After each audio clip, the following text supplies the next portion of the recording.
रमा घर में बैठी होती है।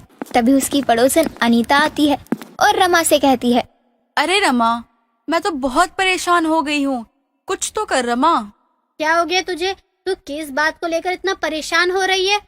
अब क्या बताऊँ रमा, मेरे बाल तो इतने झड़ रहे हैं, सच में बहुत टेंशन होती है। मुझे तो ऐसा लग रहा है कुछ दिनों बाद तो मैं गंजी ही हो जाऊंगी। तो इसमें मैं तेरी मदद क्या कर सकती हूँ? तो अपने बालों का दुखड़ा लेकर मेरे पास क्यों आई है? तू कुछ बता ना रमा, मैं क्या करूँ अपने बालों का? ये तो झड़ना बंद ही नहीं हो रहे हैं। कुछ तो उपाय बता, कोई तेल, जड़ी बूटी, दवाई, कुछ तो बता। मैं सच में परेशान हो गई हूँ। अब तो टेंशन के मारे मेरे और बाल टूटने लगे हैं।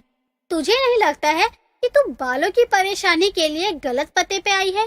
तेरे तो इतने लंबे घने बाल हैं और मेरे तो देख, सर में बाल ही नहीं है। बाल हो सर में तो टूटे अच्छा भी लगे, लेकिन यहाँ तो सफा चट है। अरे हाँ, ये तो तूने बिल्कुल सही कहा। वैसे तो शुरू से ही ऐसी थी, मेरा मतलब है शुरू से ही ऐसी गंजी थी, कम बालों वाली। तू मेरा यहाँ मजाक बना रही है? अरे मैंने कब कहा कि मैं तेरा मजाक बना रही हूँ? अरे सच कहूँ तो मुझे सच में बहुत ज्यादा टेंशन हो रही थी। जब इतने ज्यादा मेरे बाल टूट रहे थे तभी तो मैं तुरंत तेरे घर आई तुझसे मिलने। मुझे तो तेरी बात ही समझ नहीं आ रही। तू क्या कहना चाहती है? साफ साफ बोलना। बाल टूट रहे हैं तो मेरे घर आने का क्या मतलब है? मेरे घर आकर क्या कोई जादू हो जाएगा जो तेरे बाल ठीक हो जाएंगे? मैंने कब कहा कि यहाँ आकर कोई जादू हो जाएगा? मैं तो बस ये कह रही हूँ कि तेरे सर पे तो बाल है नहीं, तो जब मेरे बाल टूटने लगते हैं ज्यादा तो मैं तुझे देख लेती हूँ और फिर क्या, मुझे तसल्ली हो जाती है, क्योंकि तेरा गंजापन मुझे बहुत ज्यादा संतुष्टि देता है, वरना मैं तो टेंशन के मारे मर ही जाऊं। तुझे शर्म नहीं आती है मेरा मजाक बनाते हुए? अरे तुझे तो खुश होना चाहिए कि भगवान ने तुझे इतने अच्छे बाल दिए हैं। तेरी बहू बेटी को इतने अच्छे बाल मिले हैं, लेकिन तू है कि दूसरों का मजाक बना रही है। मैं मजाक कहाँ बना रही हूँ, मैं तो बस अपनी टेंशन को दूर करने की कोशिश कर रही हूँ। रहने दे, मैं कोई पागल नहीं हूँ कि जो तू कुछ भी बोले और वह मैं आंख बंद करके मान लूंगी। मुझे साफ दिख रहा है कि तू यहाँ मेरा मजाक बनाने आई है। तुझे बहुत मजा आता है मेरे बाल गिरते हुए देखकर। नहीं रमा, तू मेरी बातों का बुरा मत मानियो। अरे मैं क्यों भला तेरा मजाक बनाऊंगी? तू भी ना रमा, मैं तो बस तुझसे यहाँ मिलने आई थी। तू तो पता नहीं किसका गुस्सा निकाल रही है मुझ पर। जब मेरी बहू पूरे मोहल्ले में सबकी बहू से तेज होगी और बाल तो ऐसे होंगे जैसे भगवान ने खुद सोचा कि इसके बाल ऐसे ही होने चाहिए, तब मैं भी तुझे अच्छे से बताऊंगी तूने मजाक कैसे बनाया। अच्छा चल ठीक है, मान लिया मेरी गलती है, लेकिन तू तो अब गुस्सा मत हो, अपना गुस्सा थूक दे। तू मुंह सुजाकर अच्छी नहीं लगती है। अनीता रमा का मजाक बनाकर वहाँ से चली जाती है और इसी तरह रमा का मोहल्ले में हर कोई बालों को लेकर मजाक तो बनाता ही रहता था। रमा को नहीं पता था कि उसके बच्चों ने अपने लिए अपनी पत्नी देख रखी है। रमा इस बात से बिल्कुल अनजान थी।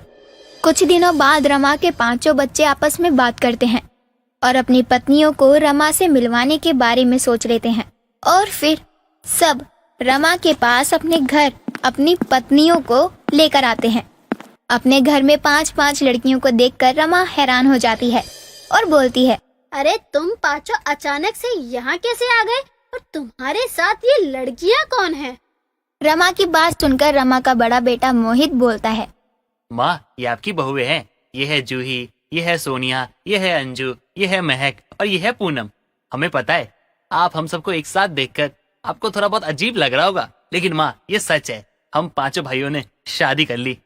जब तुम पांचों ने शादी कर ली है, अपनी जिंदगी का इतना बड़ा फैसला ले ही लिया है, तो यहाँ क्यों आए हो? अब तक जहाँ रह रहे थे वहीं रहते ना, यहाँ आकर मेरा खून क्यों जला रहे हो? माँ हमें अच्छा लग नहीं रहा था कि हमने आपसे झूठ कहा, इसलिए हम भाइयों ने सोचा क्यों ना आप तो अकेले रहती हो तो हम अपनी बीवियों को आपके पास छोड़ दे, ताकि वो भी अकेले ना रहे और आप भी अकेले ना रहो, और हम तो वैसे ही बाहर रहते हैं। सर पर इतना बड़ा धमाका कर दिया है और बोल रहे हो ये साथ ही रहेंगी? रमा को बहुत गुस्सा आता है अपने बेटों पर, लेकिन अब वो कर भी क्या सकती थी। उसके बेटों ने जो भी किया था उसे ये थोड़ी बदल जाता कि वो सब रमा के बेटे नहीं थे। या वो सब रमा की बहुएं नहीं थी। मन मारकर ही सही, लेकिन रमा अपनी बहुओं को अपना लेती है। रमा की 5 बहुएं एक साथ कमरे में बैठी होती हैं। तभी रमा भी कमरे में जाती है और अपनी बहुओं से कहती है, ये कौन सा स्टाइल है तुम सबके बालों का? किसी के लाल बाल, किसी के छोटे तो किसी के इतने लंबे। तुम 5 बहुओं के अनोखे बाल कैसे हैं? माँ जी, हम भी एक दूसरे से पहली बार ही मिले थे। मुझे तो लाल रंग पसंद है अपने बालों में, तभी तो मैंने अपने बालों में ये कलर करवाया। अच्छा लग रहा है ना माँ जी? मुझे भी छोटे बाल पसंद है। बड़े बाल मुझे बहुत तंग करते हैं।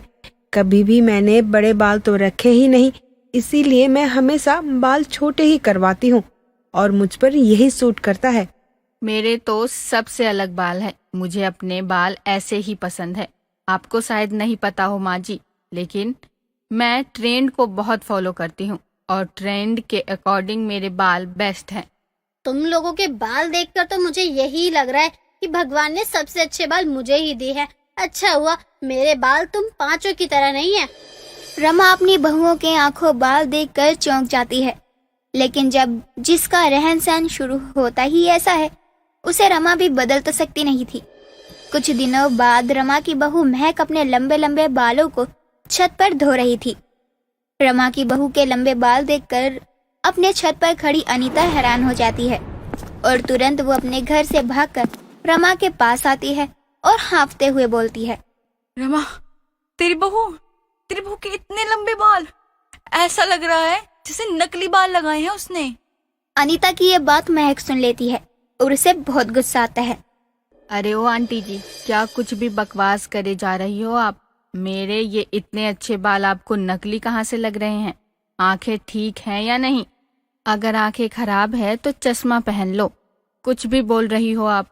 इतने लंबे और मोटे बाल आजकल देखने को ही नहीं मिलते हैं, तो मुझे लगा कि तेरे बाल नकली हैं।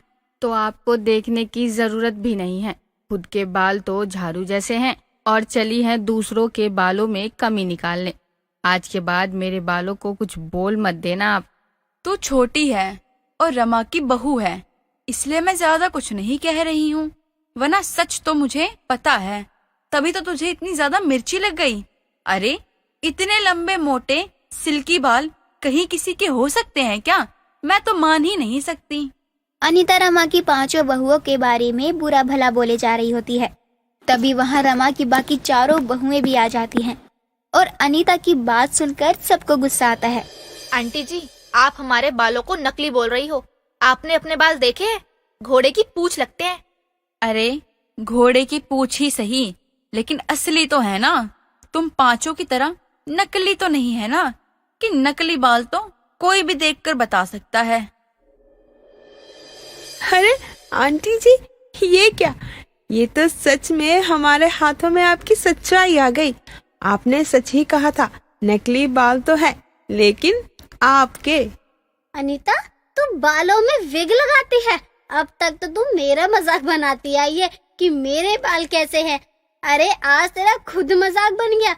मेरी बहू के अनोखे बाल देखकर तुझे जलन हो रही थी ना, और तभी तू यहाँ आई कमी निकालने, लेकिन यहाँ तो तेरे बाल ही निकल गए। अनीता का मुंह बन जाता है और वह चुपचाप वहाँ से चली जाती है, जिसके बाद भी अपनी 5 बहुओं के अनोखे बालों से खुश हो जाती है।